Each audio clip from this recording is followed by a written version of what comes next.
people were outside in the rain. So here we were, I was in, and you've all probably been on those trucks, you know, when you pull up and you're serving people. But here I was in a nice warm truck feeding people outside in the rain. And I just kept looking at one level, like any new volunteer. I was really, my worst fears were instantly mitigated, you know. And I was like, wow, this volunteer thing's pretty cool, I can do this again.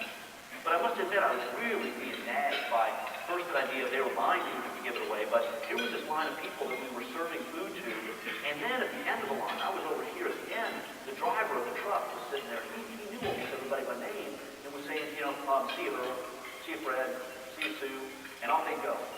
And so again, like I was walking that line with the volunteer coordinator, I was using that same eye. I had trained inside the wander at this point in my life. I was following people as they walked off into the Washington, D.C. night, kind of juggling all the stuff we'd given them, thinking, man, something, I mean, at one level, this is obviously the right thing to do, but we're going about it the wrong way.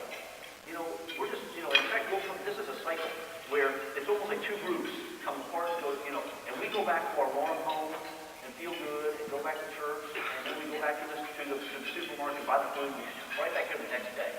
And nothing gets solved. I mean, it wasn't bad, it just wasn't good. So to get really intrigued by that. So the real key for me was this idea of job training. You bring people in to be part of the process. You could actually shrink the line by the way everybody is served the line. Now, I'll be honest with you, I was a pretty proud volunteer. I thought that was pretty good. You know, one time out, I figured this whole system out. So I gave a new idea. I sat back waiting. It's like I'm kind of waiting for that, you know, can we give the volunteer of the year award so I can be like humble and all that stuff. But what I got, and it's a little sidebar. I'm speaking to you young men and women under 30. How many young men and women in the audience here are under 30? Raise your hand. Now I want you all to look at that. I want you all to remember that, okay? But anyway, what you've all encountered most likely is the same thing I encountered that day. Because I said, in fact, here's a new idea. And I expected that the men and women who ran the program would say, wow, we never thought of that. That's really smart. It might take us a little bit. Would you help us develop it? But we're ready to adapt anything, by any means necessary that shortens the line, we're in. What I found was they started pulling out all the reasons they thought it wouldn't work. Oh, man, we know you mean well, but the health department won't let you do that. It's like, yeah, actually, there's a law that facilitates this. I know that's kind of an urban myth, but here's the law. It's like, well, restaurants, they won't do it. And it's like, are you kidding, man? Restaurant people, they love food. And they're really generous. And they're business people. That's lost profit. If you can give them a tax deduction, if you can give them a little sticker that says to their customers, I'm a good business, I don't throw away food, I take care of the community. But more importantly, if you can feed them, train men and women who can show up on time, you know, work as a team, not cut off their fingers, that's all any restaurant person wants. It's business, you know? So, again, they kept trying to shoot down until one person said, and I've told the story many, many times, but said, man, we know you mean well. You're obviously an earnest young man, but you're crazy to think you can train the homeless for work. And I was just like, did you know, really? You know, and I was trying to be respectful, so I was being very polite, but in the back of my head I'm saying, man, are you work that hard to hold on to what you do?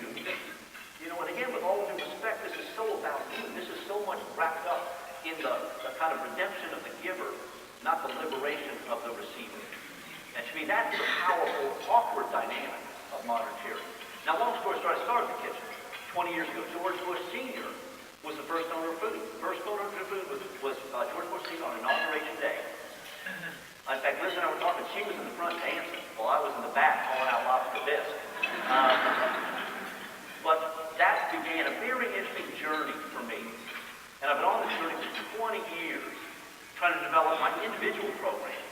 And this is where it gets interesting because, you know, when I started the kitchen thinking, man, if I start this kitchen, I can do all this great stuff. And the reality is, I can. But you know what? Part of the reason, again, I ran nightclubs, so I do shows.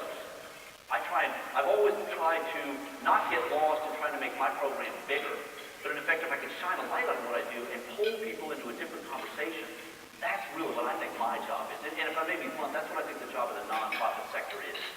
We have to really let go of the notion that we can fix anything. All the checks in the world, we can't fix homelessness, or hunger, or mental illness, or poverty, or housing, or 1,000 other things. It's a community thing. You know, we've been trying to do it over here, saying to the public, in effect, you can stay over here and write a check and give it to us, and then we'll let you pretend we're actually making homelessness disappear. And we've reached this point in our society where we've got to really recognize everybody's kind of hip to this game. Nobody's being served. You know, really, nobody's being served. What you've got is people who are in the lines. No, they're not being served. The people, us in this room, we know we've been running on this treadmill for decades. You know, and frankly, people in government, and Joe and Jane who write checks. And again, man, you know, I was really darn impressed that the statistic that Texas givers, Texas citizens put $12 billion into the kitty every year to try and make the community a better place.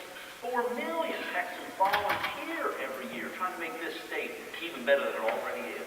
That's a bold, bold equation we're talking about here. And as Andrew suggested in his opening thing, what society started to do is ask bigger questions.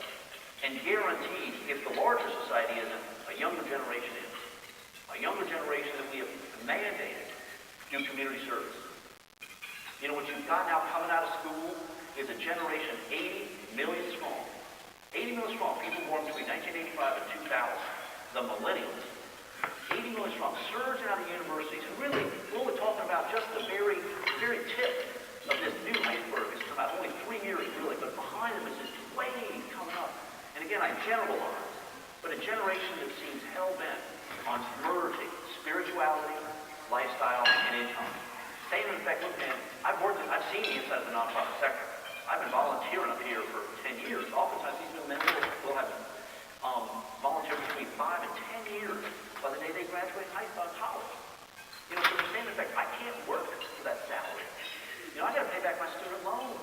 I got to rent a house in Dallas. I got to buy food and put gas in my car. But it's not just that.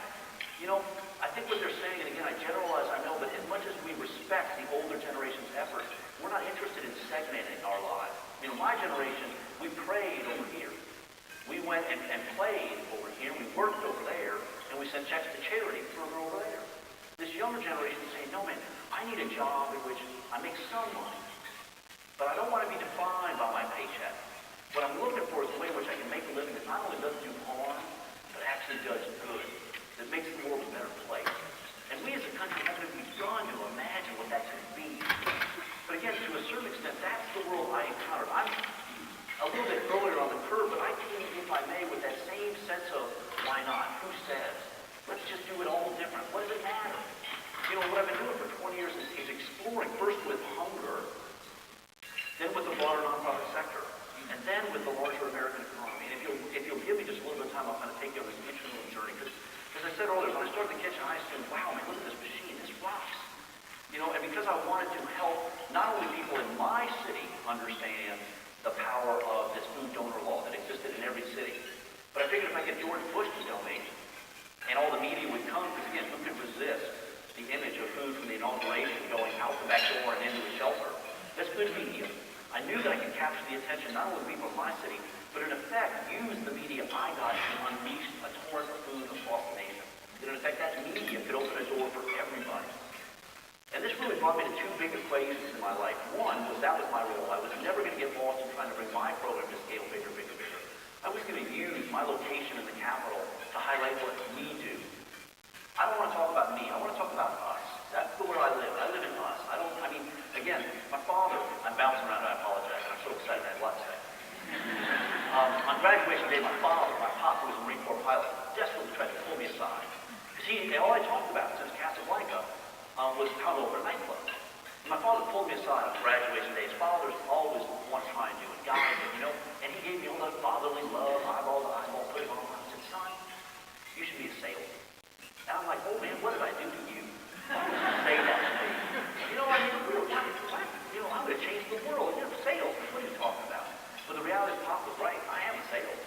But the difference is, if I was here to sell you the DC Central Kitchen, then that's what I'd be. I'd be a salesman. And God bless America, the world needs sales. You know, it's not a bad product. I'm here to sell you an idea. That's what makes me a social entrepreneur. I'm here to sell you an idea. The kitchen is just an example of it. And my goal in life is to use my product to elevate the idea of what do we do in America.